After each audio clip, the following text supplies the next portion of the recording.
Welcome back to another episode of Meredith with a Y. I am your host, Meredith Willits, and this is another solo episode where I'm going to be talking about sitting on the sidelines in judgment, or are you an active participant? So stay with me. Hello, everyone. This is Meredith with a Y, and I am your host, Meredith Willits. Today we are going to go deep, changing lives, and I am giving you the keys to the castle.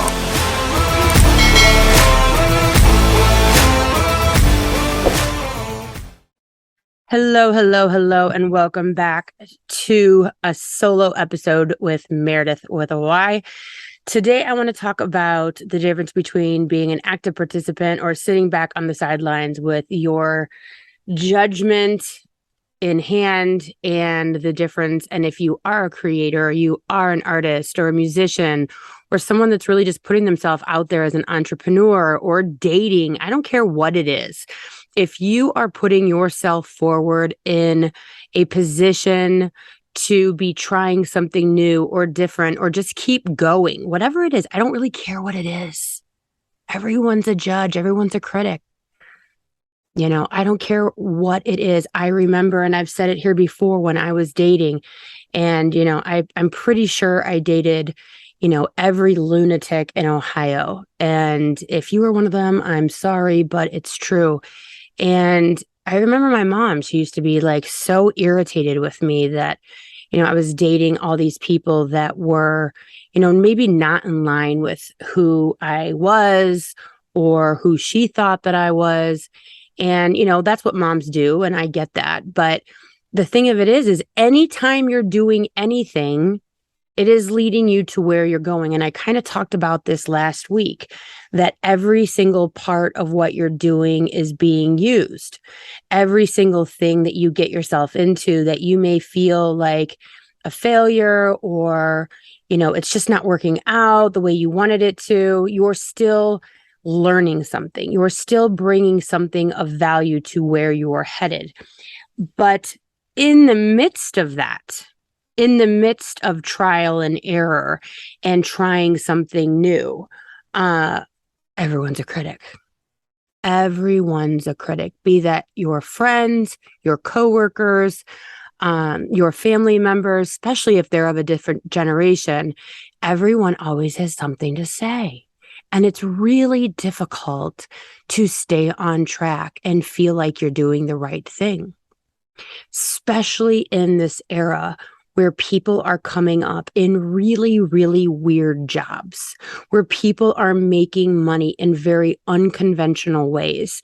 And the older generation is so used to, you go to work, it's a brick and mortar, you go to an office space, you have a boss, you have a manager, you collect a paycheck every Friday or every other Friday, work in a cubicle or whatever it is. And, in my generation, you were kind of, really pushing the limits if you were an artist. I mean, think how many people their parents probably told them, like, you're never going to make money at being an artist or an athlete or a musician or an actor or an actress. And, you got to get a fallback job. You got to do something, a plan B, right? And think about if you are a kid, you're growing up in, a town where everybody does kind of either go work for their dad, or they get a regular job, or they work for, a company of some sort, and they make their $38.50 an hour, or they become a doctor even, or a lawyer. I mean, it doesn't matter what it is, but going through life, there's very cut and dry ways of looking at making money. And again, in my generation, people that went outside of that, being an entrepreneur, I mean, I remember we had, and it's still there, a joint vocational school. And at the joint vocational school, kids, their junior and senior year, instead of going to the normal high school, they would go to a community vocational school, where in their junior and senior year, they would either learn the craft of cooking, or being a beautician or electrician or plumber or woodworker. And at the end of that 2 years, they would actually graduate high school with a career. Wherein all of us, quote, college bound kids had absolutely nothing at the end of their high school because they still needed to go to another 4, 8, 16, 7 years of college to actually have anything to be able to consider, job worthy education abilities. Where these kids that were going to JVS, they were a beautician, and PS, they just saved about $15,000 on beauty school because it was offered through the public education system. And I remember being a, quote, college bound student at my high school, and I watched those joint vocational kids with such disgusting judgment. Oh, they're just going to go do a trade. They're going to be a trade worker. I'm going to college. I'm so much, more astute than they are. Now those kids are probably millionaires, owning their own business and, working for themselves and have had a career for decades. And, I wanted to go the safe route and go to a 4-year college and just be so much better than everybody else. And this generation is no different. It's just a different animal. And honestly, these kids that are going to trade schools right now, they're leaps and bounds ahead of so many other kids because they do have a very viable career at a very young age in the trades, which is a very, very needed situation if you look around and try to get any work done in your house at all. Minimum for a plumber or somebody to show up is $150, $200 just for them to walk through your front door. I mean, who's the idiot now? Who's the idiot now? But we as college, bound people thought that, that's so beneath going away to college. And these new kids coming up that are, YouTubers. And it's funny because if you think about it, to this point, the real, putting yourself out there person is the guy who wants to be an NBA star, an NFL star, an MLB star, playing professional baseball or whatever. And it's like, well, you got to have a plan B. And now, people are looking at YouTubers that are making $20 million a year and their parents are freaking out saying, well, you got to have plan B. We don't know what this looks like. So you have to have a real job back up in case that this doesn't work out, which, granted, it might not. I mean, it is few and far between where people make it, but there's few and far between doctors that finish medical school or fewer, people in between that, graduate and pass the bar. But in our minds, it's so much more of a normal, linear progression of education. Then you graduate, then you take your test, then you become somebody. And being on social media, being on TikTok, being on Instagram, where I am a content creator and I see other content creators pushing to really make something where they're getting either paid brand deals or they're using it as a marketing situation for what they're doing. Say they're a coach and they're marketing by way of TikTok or social media to drive traffic. And see, that's the thing. Social media is taking out the middleman of needing a marketer, needing a marketing company, because you are your own marketer for your own brand. Every TikTok that I put out, every post that I put out is a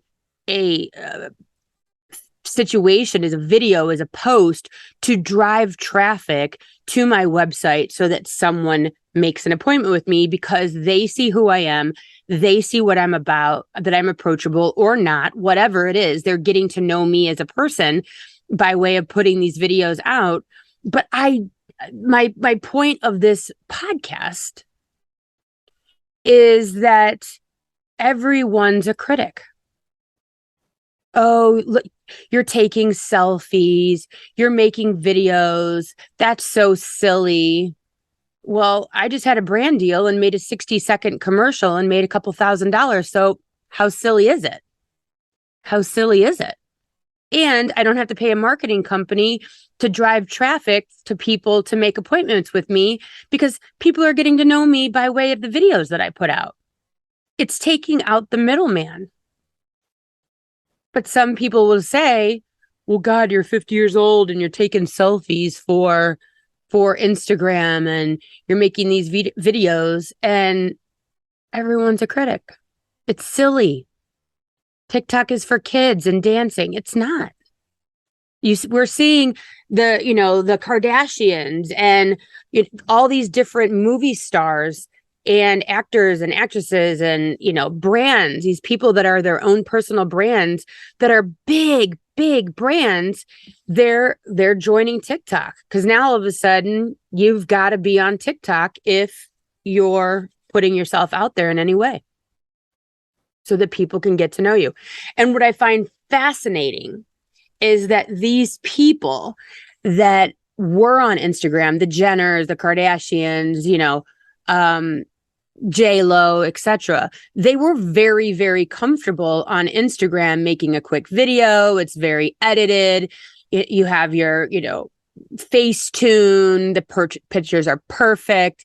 And TikTok is not like that. You have to be the real deal because everyone can see right through it and no one really gives a shit if you're a star or not. And that's why people who are normal people with a story and something to teach are making it big on TikTok.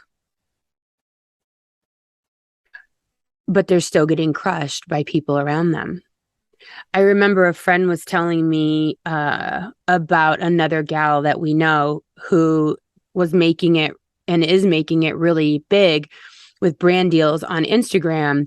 And I just would listen to them speak about this person with, kind of snide, right? Judgy, how silly it is. I mean, this other woman, she's making over 6 figures, double 6 figures a year by being an Instagrammer. It's the world is changing. The way we do business is changing. The way that people want to be a part of your brand is changing. The way that we date is changing. People are swiping left and swiping right and go on 5-minute dates and, all these different ways to meet people because the world is changing. And honestly, I look at people who do sit on the sidelines and judge and have this opinion of people that are really trying to put themselves out there and make it. I feel like it's kind of sad because they're not doing it and they always have the biggest opinions. The people that never do it always have something to say. I look at other creators and I'm like, oh, that's really good. Wow, they really put themselves out there. They really have got a story. They're bringing all of themselves to this, way into whatever way it is on social media that they're reaching people, and they're being vulnerable and they're bringing their brand and who they are as a person to the forefront. And it's not easy coming up with content. It's not easy sitting here every week trying to think of something to talk about that's going to entertain people. Unscripted. It's easy. All the people, just so you know, all the people that are doing interviews every week on podcasts, that is the easiest podcast to do ever. I could sit here for the next year and do interviews with people because all you have to do is sit there, pay attention to what they're saying, regurgitate it back, make sure that you're following their story and move on. But my audience has made it very clear that they would rather listen to solo episodes. If that changes, email me and let me know. But that's easy. That's easy to sit here and tell someone else's story. I get emails daily from people wanting to be on my podcast, authors, you name it, people all over the world wanting to be on this podcast. But I'm not so sure that everyone wants to listen to other people talk all the time unless I find something about them fascinating, something that I feel that my audience wants. So to constantly create content is far from easy. And so what does this mean for you as a listener? What's my point? My point is, if you're putting yourself out there daily, weekly, monthly, dating, jobs, trying, making videos, whatever it is, singing, dancing, playing the guitar, being an artist, good job. Good job. Keep swiping right. Keep going on those dates. Keep trying. This is your life. There's so many people right now that are sitting in a nursing home, that are sitting at 60, that are sitting at 70 years old, that never, ever did it their way. They did it their parents' way, society's way, their friends' way. They never did it their way. They married the safe person. They went along with the family business. They wore society's clothes and hair and makeup. And now they're sitting there at 70 wondering, what the hell? I just lost 7 decades to giving a shit what someone else thought. 7 decades, or a marriage, or whatever it is, and a whole career doing something that they really weren't inspired by. I ask my husband all the time, you still like your job? Yep, like your job. Yep, love my job. Okay, you sure? Yep, love my job. Because I never want him to waste 1 second, 1 day doing something he's not passionate about, ever. I don't want him wasting 1 minute doing something that he's not passionate about. Because I never want him to look at me when he's 60 or 70 and say, well, I worked all those years to support our family, but I really wasn't inspired. I didn't really love it. And although I believe in reincarnation, I do believe that we have to make, quote, this one count. This life should count. This life should count for something. I have people that listen to this podcast literally all over the world. Just recently, I was way up there in Russia and Israel, high up in the ranks for podcasts in these other countries. Algeria, you guys are listening to me over there, and all these other countries, which I find so cool. And like, what exactly are you listening to? But I appreciate it. And I think about all these women in these Middle Eastern countries who do watch me on TikTok talk about, not listening to your parents. And I've talked about that here before. And they message me and they're like, I can't not listen to my parents. You don't understand. I'm literally going to be allowed to live with my parents till I'm 20 something years old and get a husband that will most likely be arranged. And then I'm under my husband's watchful eye for the rest of my life. And I have to do what he says. You don't know. You don't get it. But yet we have people right here in the Western world with Western sensibilities and Western society who are doing the exact same thing for different reasons. And it's usually because they're worried about what people will say about them. I talked to someone recently and they said that they had wasted their whole summer, the whole entire summer, not doing what they wanted to do because there was a group of people that they were worried about judging them. And this woman is, older than me. And so I said, you're going to go do this weekend something that you want. Go to the beach, go shopping, go do something. Quit living your life in fear of a story that you're telling yourself that someone else is thinking about you. And I know this is hard. I know what I'm saying to you is difficult, but I will tell you, when I look back at my life, I don't have regrets. but I sure the hell have things that I wished I would have done differently because I was so afraid and I was so naive and so, just not exposed to travel or other job opportunities, other anything. I've talked about that here before. My mom was worked for a college and it's English teacher. My dad's a lawyer. My stepdad worked in the car business. My whole family worked in the car business. So when I graduated from high school, I went and sold cars because I didn't know there was such a job as a person that was a marketer. What? What's a marketer? I didn't know there were people called, PR people. I didn't know these things. I didn't know that these opportunities existed. I didn't know that people traveled to Honduras and that it was beautiful and that you could, sell flip-flops and make a living and live in a, studio somewhere. I didn't know that people did these sorts of things. I was just very unaware that these types of lives existed, which is sad. So I just stayed local, did local things with local people, and lived a very local, homegrown, homeward bound kind of existence in my 20s. Got married at 23, had my first baby at 24, second baby at 26, lived in the same town, which is fine, but I didn't know any better.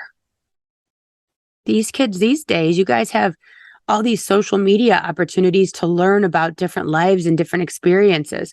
I mean, all these people that I'm friends with from the last series from Costa Rica, I mean, half of them are just like nomads making double six figures a year, being coaches and traveling the world in their 20s. I'm enamored by it. Be enamored by people that are doing something different, not judgy. If it doesn't make sense to you, it doesn't mean it's wrong. I would have never found my husband if I didn't keep putting myself out there. If I didn't keep dating the wrong guy, I truly don't know if I would have figured out when I found the right one. But everyone's a critic. Everyone's got something to say. I'm proud of all the mistakes that I made. I'm proud of where I've gotten myself to. And now that I'm going to be 50 and I'm finally having the guts and the fortitude and the wherewithal and the means to travel, now I'm doing it. Now that I get it. And you kids, if you're listening to this, you get it because you see people out there doing it. And instead of your parents saying have a backup plan B if you want to be an NBA player, now it's you got to have a backup plan B if you want to be a YouTuber. How much does that cripple a kid when their parents say, well, you got to have plan B. You got to have a backup. To what? A backup to what? To a career that they might enjoy versus every Monday morning waking up and hating going to work? Is that really what you want for your kids? A good, stable, awful job? I remember I dated this guy when I was like 19. And I was, of course, college bound. Let's remember, I was college bound. And he always talked about the fact that he wanted to work outside. He wanted to work with his hands. Like that was a real passion of his, to work outside and to work with his hands. And I just thought that was so low class, so beneath me. I mean, I was just head over heels for him, but I was going to fix it, no, you should go to college. You should go to college. He's like, but I don't want to work inside. I know, but you should go to college. But I don't want to work at a desk. I would die if I had to work at a desk. It didn't make any sense to me. I didn't see any other way because I had been told for 17 years of my life, you go to college and you get a career and you do a job and blah. but he's happy. The hell was I thinking? Everyone's a critic. Everyone's got something to say. When I talk to people who come to me for coaching, and maybe they're at a crossroads or they're, switching careers or whatever, they're 20 something, I get a lot of 20 somethings who are going to graduate college or just graduated college and they have their first job, but maybe it's not in the city that they want to live in, or maybe it's not exactly what they want to do. And we talk about, what does it look like when you wake up in the morning and get out of bed and you're going to work? What kind of clothes do you put on? When you look out your bedroom window, what does the outside of your house look like? Are there mountains? Is there water? Is it a desert? Is it a city? What does it look like out there? Do you have to be to work at 9 o'clock? What does it look like? Lean into, in your mind's eye, the best job you've ever had. Do you have a boss? Do you work from home? Do you work at an office 3 days a week? Is it a very open working environment? Or are you in charge of paperwork and you report to someone and you just love accomplishing tasks and going home at 5 o'clock and being done for the day?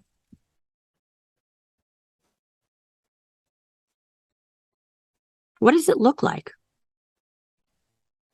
When I'm talking to someone and they're either getting a divorce or, they're in a relationship, what does it look like? What does a good relationship look like? What does it feel like?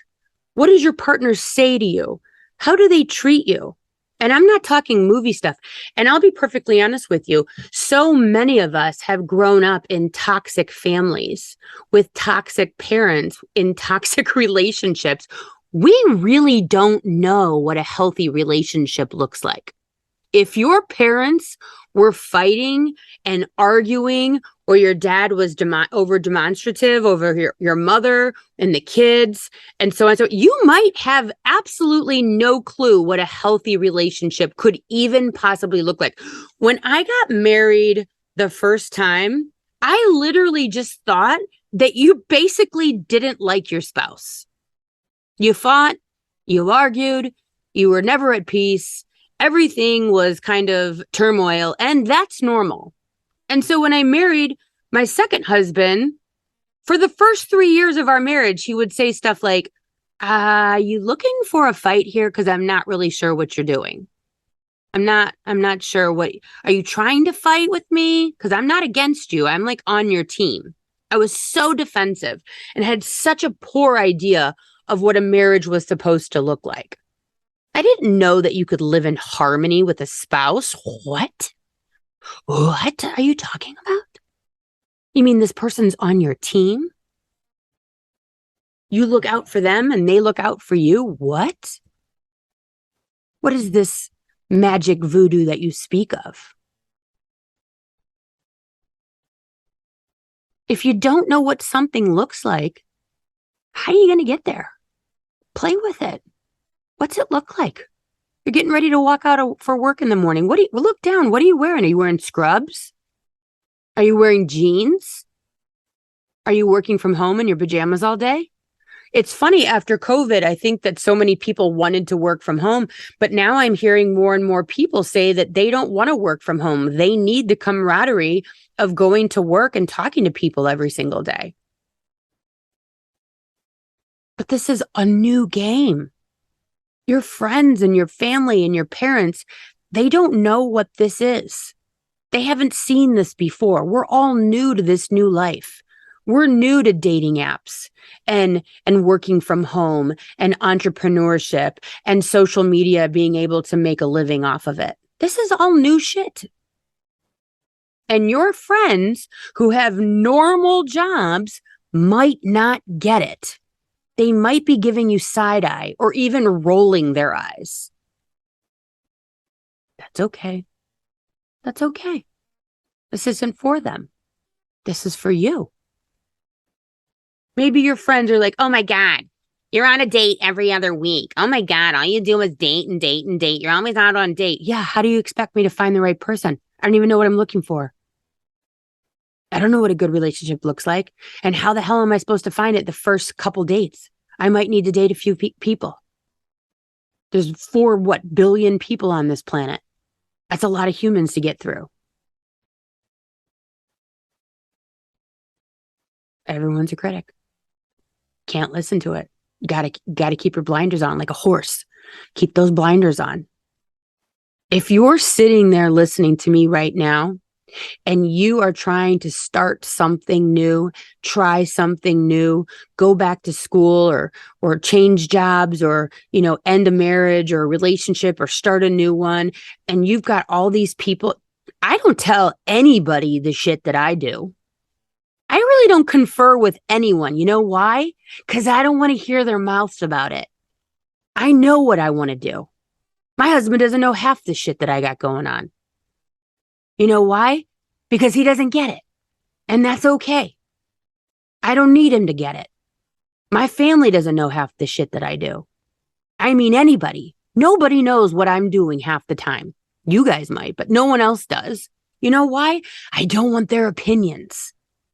You know why I don't want their opinions? Because they have no freaking idea how I'm doing what I'm doing and why I'm doing it and what my big picture is.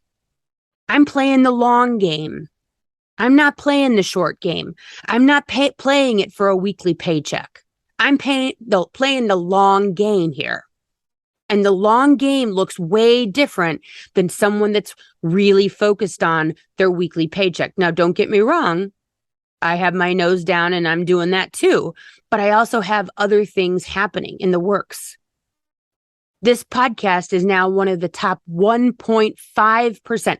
1.5% most listened to podcasts in the entire world. In the whole world. And I only started it less than 2 years ago, about a year and a half ago. You know how I did it?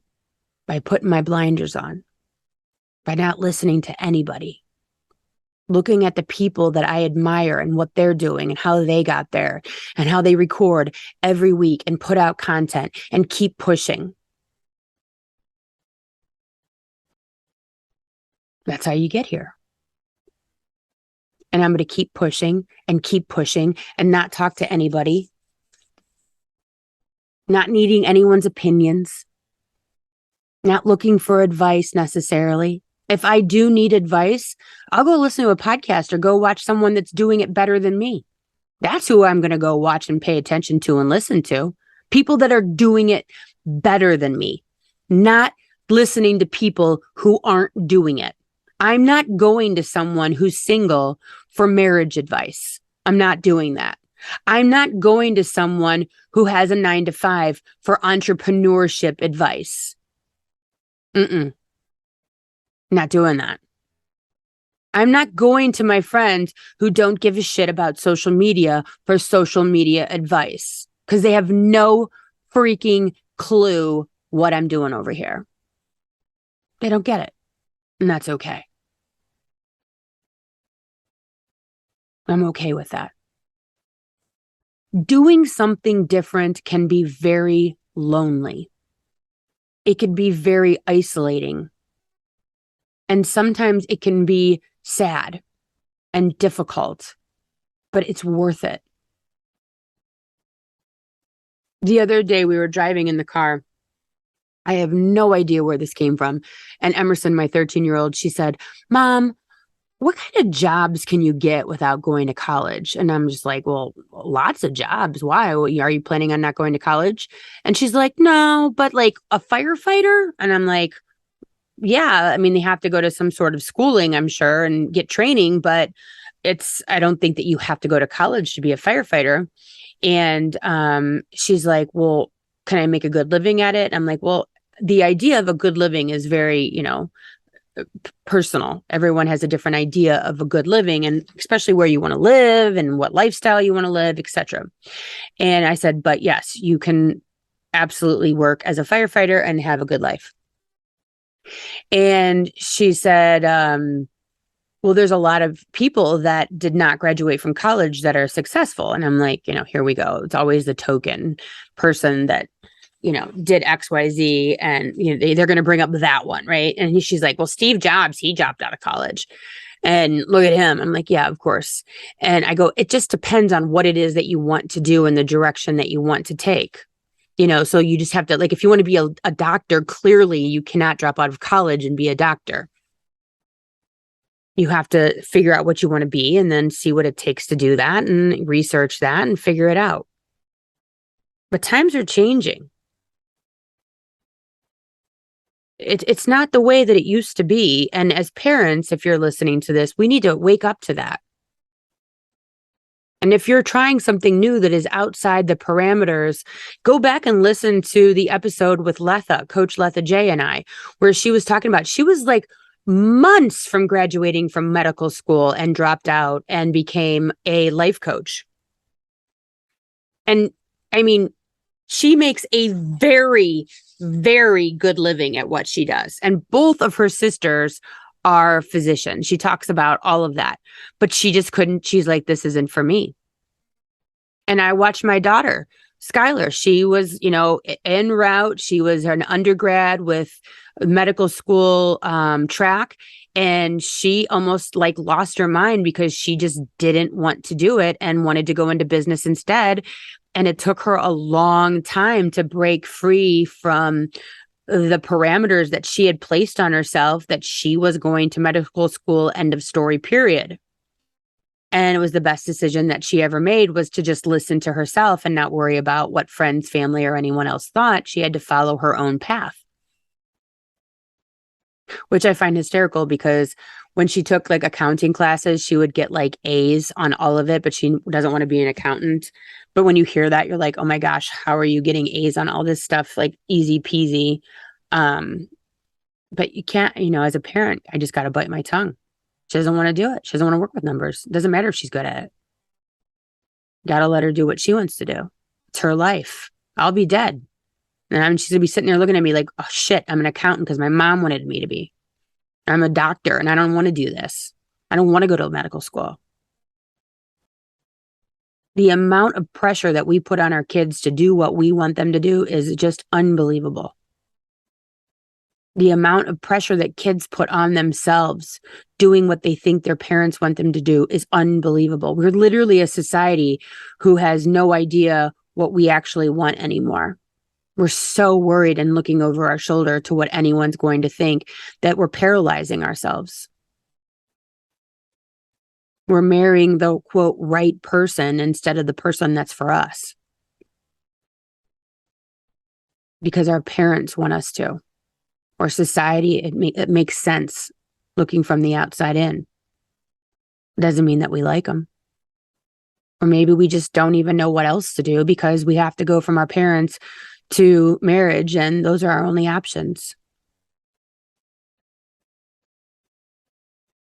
But if you're sitting there and you're doing this, if you're putting yourself out there, if you're trying, if you're out there and you're thinking about making videos or being a creator on social media or YouTube or being an entrepreneur, if you're out there trying, good for you. Keep going. Go back and look at my original TikToks. They are painful, literally painful. I look sick. First of all, I have no eyebrows. P.S. 0 eyebrows.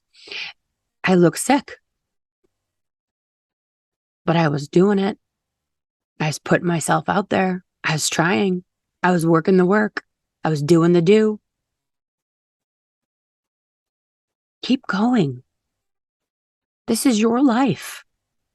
And if you're on the sidelines and you're judging everyone around you who is putting themselves out there, shame on you. You're just jealous. You're just jealous because you're too afraid. Who cares if they look stupid? Who cares if they keep going on bad dates? Mind your business. But if you're the one that's putting yourself out there, good for you. I started this podcast with probably 3 people listening. And now I've got thousands, tens of thousands of people that have downloaded my podcast. I'm proud of that. That's good shit. It's mine. It's my legacy. My kids, my family, what I'm putting myself out there. This is your legacy. You don't get to do over. You don't. You can keep trying. Don't live your life for anybody. You've got this. Keep pushing. Keep trying. There's no such thing as failure. There's just redirection. Don't listen to anyone. Follow the people that are doing what you want to do and keep watching them. Don't listen to the people on the sidelines who haven't done it before. You've got this. If you know anybody that wants to listen to or needs to hear this, please send them this. If you have a friend or you can share this on social media with somebody, I'd really appreciate it. If you haven't signed up for the Glow-retreat yet, and you want to come hang out with me October 13th through the 16th in Honesdale, Pennsylvania, I am hosting a retreat with Coach Letha J. and Valerie Inez, both of which I recently have interviewed on the podcast just a couple weeks ago. So go listen to those episodes and see if you'd like to come learn about manifestation and self-limiting beliefs. They're going to be talking about that. We're going to be doing yoga every day, all your foods included, your hotel stays included, all the activities, ecstatic dance. Bianca and I talked about ecstatic dance on the episode with her. Walter is doing a breath work session. I interviewed him a couple weeks ago. He's amazing. So we've got a whole slew of workshops and Q&A sessions and events that you can or don't have to attend, but everything's included. You literally get there. You don't spend a dime. You get to immerse yourself in this delicious, beautiful, self-indulgent weekend. I'm going to be there to hang out with. We're going to have a great time. It's going to be life-changing. If you've never been to a retreat before, I will tell you this right now. If you are looking to change something in your life, you absolutely want to sign up for a retreat. There is nothing that is more transformative that you can do than go on a retreat. I'm telling you this right now, because you're with like-minded people thinking only of yourself for once in a blue moon, and you've got people around you pushing and supporting you to really think outside of the box in a different location and setting than you're used to being in, and it is just transformative. So in the show notes, you'll see Glow-retreat that they're going to put down there for you to be able to click on. So go check that out. We have a whole website. If you have any questions, feel free to reach out to me on Instagram, Meredith-Willits, or on email, meredithwillits@gmail.com. Feel free to ask me questions. I can get on a phone call with you and talk about the retreat. It's coming up soon. Today, if you're listening to this, it's September 19th. So you only have about a week left to sign up, but I would love to hang out with you in Pennsylvania in a couple weeks. So sign up today. It's only $1,300 for the in rooms and $1,400 for the hotel rooms. It's a shared room. You got a bathroom between the two of you. It's low key. You're wearing yoga pants every day. We're not doing hair and makeup. It's low key. So it's going to be great. But hit me up if you have any questions about it, or you can talk to Letha or Valerie if you want to meet them. I can hook up a call with you to meet them if you're curious who they are, since you already know me from here. But I really would love to see you in a couple weeks in Pennsylvania. I'm flying into Scranton myself, and my daughter Skylar will also be there. She's going to be helping out at the retreat center, but I hope everyone can make it. And if not, I will see you guys here next week. Thanks so much for listening. Thanks for listening. If you would like to connect on a more personal level, head over to meredithwillits.com or on Instagram @meredithwithAY for behind-the-scene footage and outtakes. Please subscribe and come back each week for more Meredith with a Y. Thanks again for listening. Cheers.